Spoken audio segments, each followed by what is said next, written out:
Well, hi. Today is Thursday, May 29th, 2025. I'm Todd Studer, and this is Morning Coffee. Today, we continue our Council Bluffs Park series with spaces that may not grab headlines, but hold decades of local stories.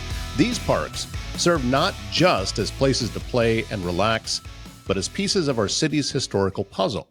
Let's explore 7 of them in depth, where they came from, why they matter, and how they've shaped life here in our neighborhoods. First, AIM Institute brings you Southwest Iowa Free Technical Training, or SWIFT, providing accelerated training for Iowans interested in a career in technology. The program is fully funded by the Charles E. Lakin Foundation, meaning that participants can register at no cost to themselves. Trainings are facilitated by AIM Institute instructors and taught both online and in person. Visit aiminstitute.org to learn more. Do you or does someone you love need in-home care? Home Care Advocacy Network helps you maintain your own privacy in your own space while still receiving care and support with a personalized touch. Aging in place can be critical for many people. Home Care Advocacy Network can meet those needs with an understanding that assisted living is best at home. HCAN of Southwest Iowa brings the personal touch to care at home in Council Bluffs, Glenwood, Red Oak, Clarinda, and surrounding communities. Visit hcan.com/Southwest Iowa to learn more.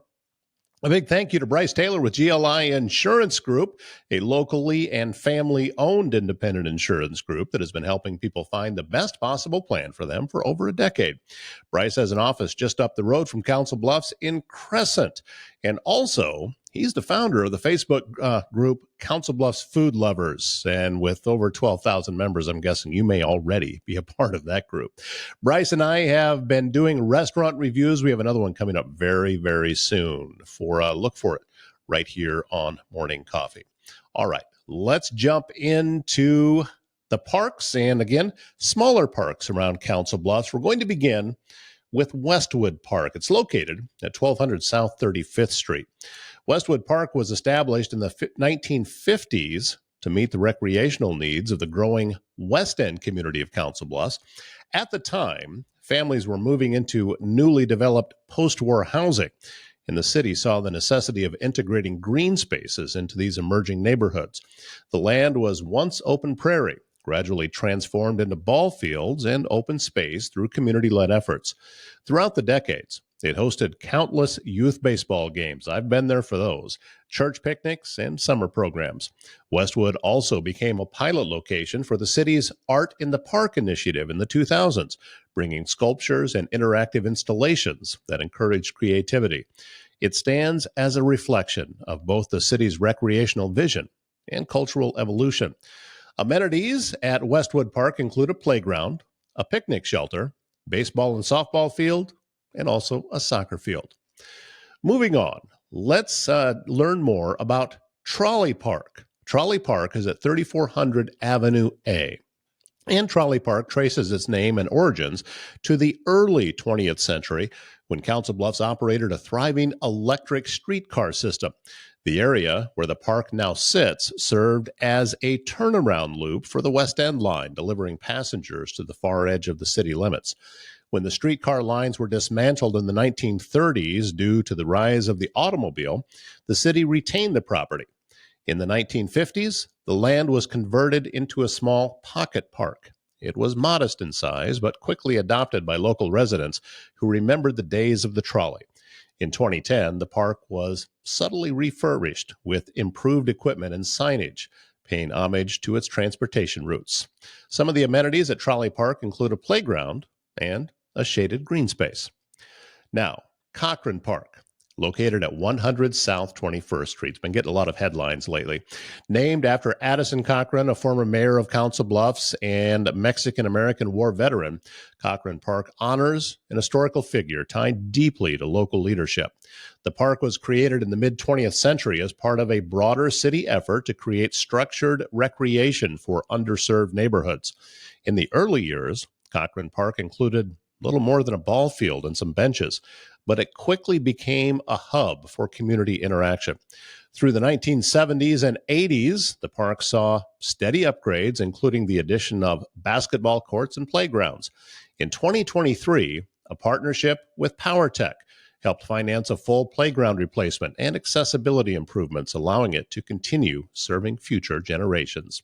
Some of the amenities at Cochran Park include a baseball field. Actually, last night I saw some young girls playing t-ball. Basketball court, also 4 pickleball courts, and a mini pitch for 3-on-3 soccer. Now, on to Roberts Park. This is at 1000 North 25th Street. Roberts Park has long served the Northern District of Council Bluffs, beginning in the 1950s as a multi-purpose park built to provide athletic and leisure space for nearby residents. The park's original development was driven by the city's desire to build parks within walking distance of every home. It quickly became a weekend destination for soccer matches, t-ball games, and family barbecues. In the 1990s, the park received new life when it became one of the city's sites for the Art in the Park project.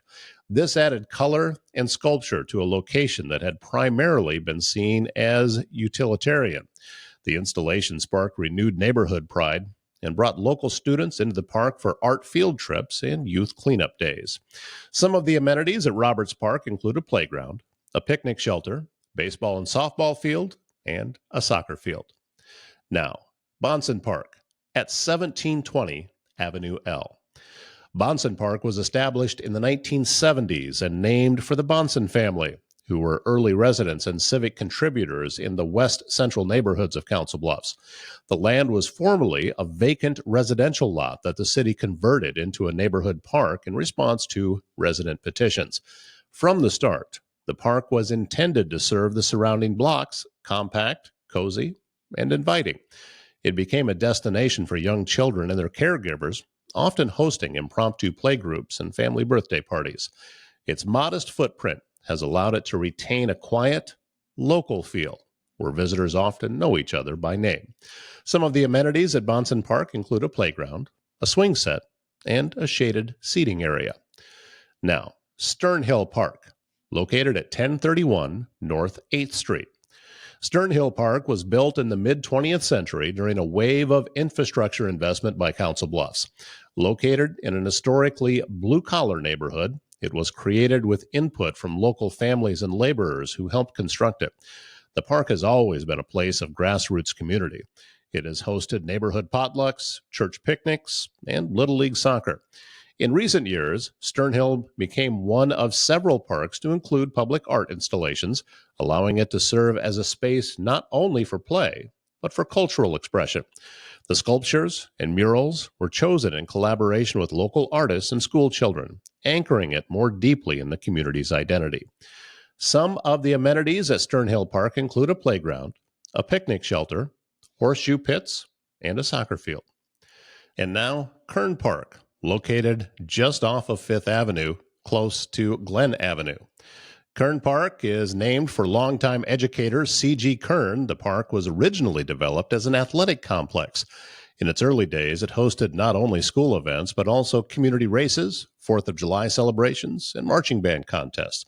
The stadium feel of the park, with bleachers and track, set it apart from the smaller green spaces scattered around the city. Generations of students have run their first lap or kicked their first field goal on its turf. While its primary use remains school sports, Kern Park has also become a place of community pride and shared memories for alumni and families alike.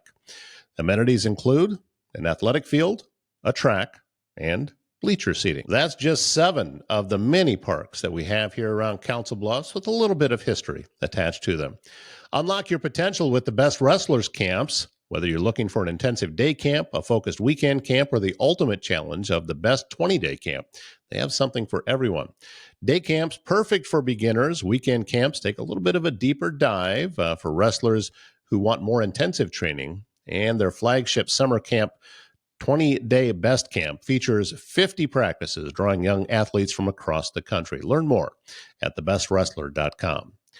If you need precision metal fabrication done right, look no further than Foxco Fabrication in Council Bluffs.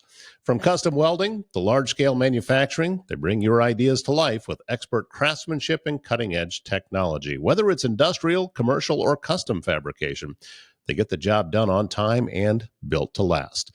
Go to foxcofab.com to learn more.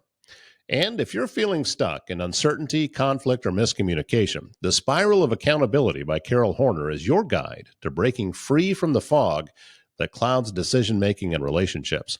Learn how to recognize negative cycles, shift your mindset, and build a culture of clarity and collaboration at work, at home, and in life. So if you're ready to spiral up, get your copy on Amazon or visit spiralofaccountability.com to start your journey to a healthier, more productive team. Well, that wraps up our look at just 7 of the parks around Council Bluffs. There's many, many more. Leave me a comment about your favorite park in town. And we will be back tomorrow with more park highlights from Council Bluffs. My name's Todd Studer. We'll see you again tomorrow morning.